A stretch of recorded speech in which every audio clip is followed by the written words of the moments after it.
Hey you guys, it's Amelia here. Thank you so much for watching and tuning in. I really hope you're enjoying these videos. If you're one of my supporters on Patreon, big thumbs up. Thank you so much. Check out the link below if you're interested in supporting me on Patreon. Today's topic is how to stay safe around horses.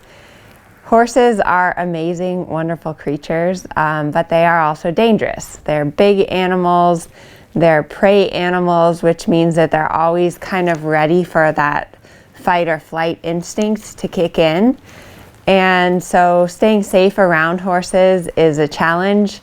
I think we've all had injuries or been bitten or kicked or bucked off or run away with or something if you've been around horses. So today I wanted to talk a little bit and give you guys some tips on how to stay safe around horses so that you can enjoy your time and make the most of it. My number one tip for staying safe around horses, you have to become very aware and observant of the horse so that you know what's happening before what happens, basically. So there's a lot of clues that the horse gives you. And when you're first around horses and learning horses, you are pretty much clueless to these things. But as you spend lots of time with horses, you start to become very aware of these things. So what are they? So the first thing that I pay attention to is their head. In general, if the horse's head is up and erect and their head is high, they are nervous and on alert and may spin around or try and run away. But if their head's up, they're ready to flee, basically. They're looking for a predator, they're ready to run away. If their head is down and they're eating or they're just kind of letting their neck hang down, the horse is relaxed and you don't need to be so aware of what's happening or what could happen next. So that's the first thing, is just their head placement. Now the second thing that goes along with that is their ears. So if the horse's ears are like pricked and just staring at an object, wherever the horse's ears are is where their eyes are. So if their ears are pricked and just like antenna staring at something, they are worried about that and alert to it. So you need to then be aware that you are maybe changing the horse's mind, trying to get the horse's focus back on you. So on the contrary, if the horse's ears are kind of like looking forward and then looking back at you, I pay attention a lot when I'm riding to the ears. So I like my horses to have kind of soft ears where, yeah, of course they can prick their ears and look at something.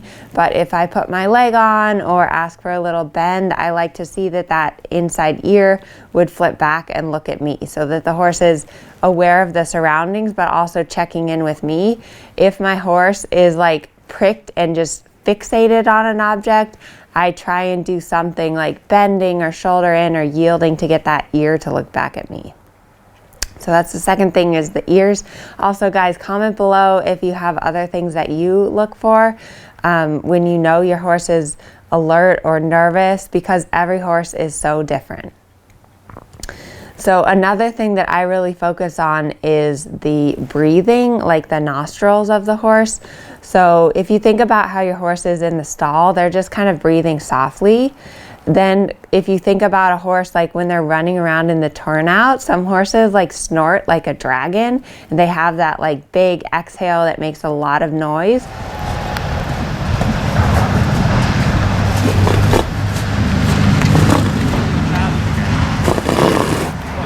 So if your horse starts doing that big snort when you're around them or on them, that's like, you should be ready for something to explode, because that's a warning sign that they're super excited and nervous, and you need to do something to kind of channel that energy and get them to relax again. So that's really, really important.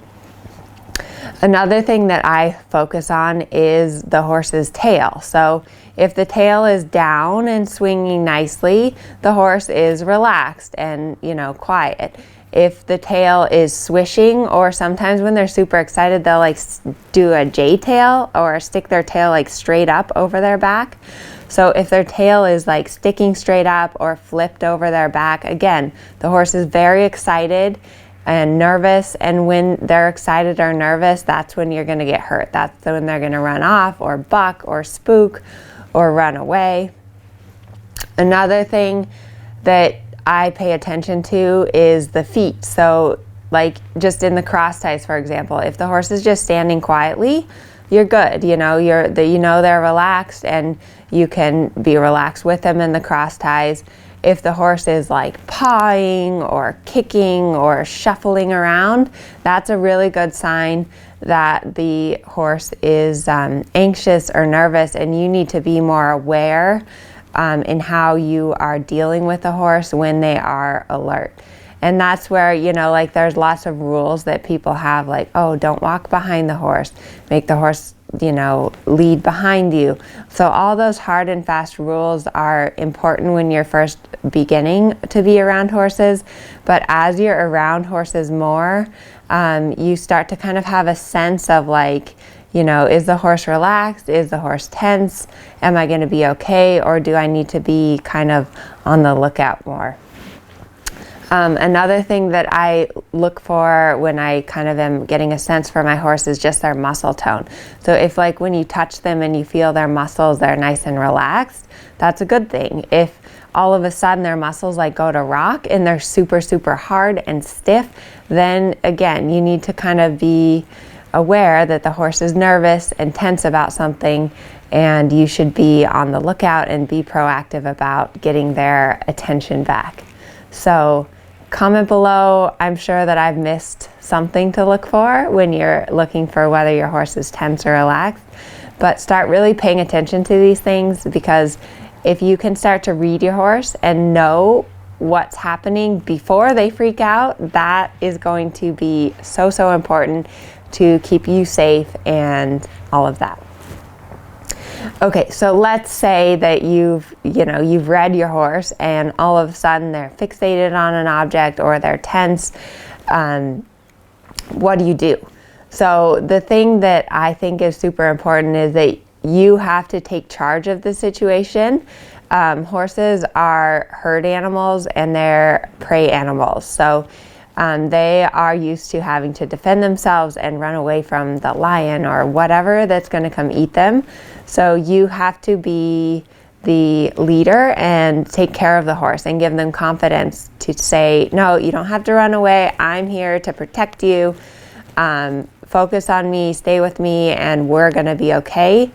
Horses are never intentionally hurtful towards humans because they're prey animals. They are not naturally aggressive or out to get you. And I always hate it when people think that way, like, oh, my horse was such an ass and he just wanted to get me today, because horses, they don't think that way. So they're just trying to protect themselves and keep themselves safe. And if you're in the way of that, then that's when they hurt you, but it's never that they want to hurt you. So let's say I'm leading my horse and all of a sudden they're fixated on something and they're excited. You know, there's a lot of things that I've previously trained in my horses so that I can get control of that situation. It's really important that you practice these things before it's like a crisis, so that you can get control of your horse when it is a crisis. So one of the easiest things if you're on the ground with your horse is just asking them to put their head down. So like if I'm leading my horse, like Harvey, for example, when I go to a show, he's kind of hot and nervous and looks at things.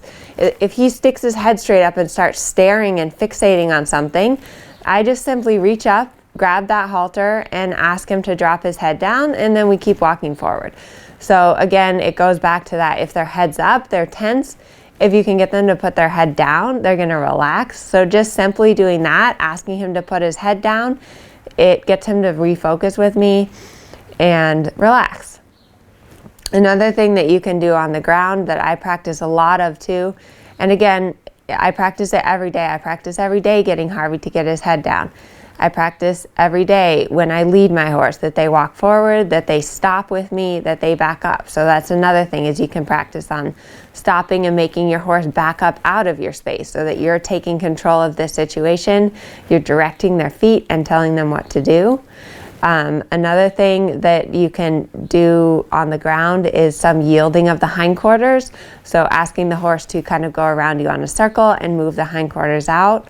All of those things are going to take control of the situation and get your horse to stay with you instead of just taking over and freaking out.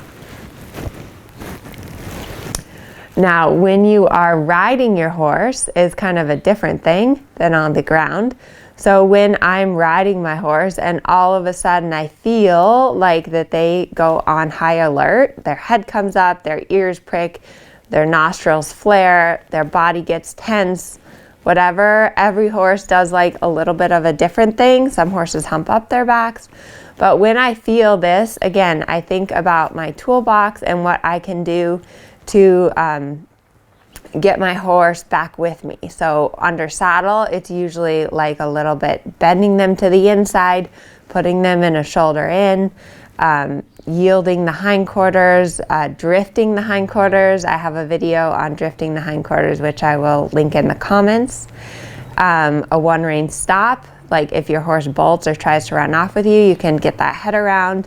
Again, get them to yield the hindquarters and take control of the situation is the key thing. So getting control back of your horse, getting the attention back on you. And then, you know, if worse comes to worse, you have to kind of keep yourself safe and you may have to get yourself out of the situation. So like if I get on my horse and something like really, really exciting or scary is happening, it may be smart to get off and lunge or go to a different situation, but safety is always first. Once you have a bad experience and you or your horse gets hurt, it's really hard to recover from that. So I'm a big believer in, like, if that little voice in your head is telling you this isn't safe, it's not going to go well, listen to that voice, because I've ignored that voice and ended up in the hospital. So listen to that little voice in your head, get off, lunge your horse, do something a little different, take control of that situation in whatever way you can, and help your horse find that relaxation. The more that the relaxation and focus becomes a habit for you and the horse, then the easier it will be to keep your horse relaxed and with you. The more that the excitement or the adrenaline becomes a pattern with the horse, the more that that will continue to happen. So, you know, make it a habit and a pattern with your horse to instill in them that relaxation and the focus, and that they feel safe with you and don't feel the need to run away or look out for the predator in the bushes. So comment below, let me know if this was helpful. And I hope that you guys enjoy your horses and stay safe with them. Thanks for watching.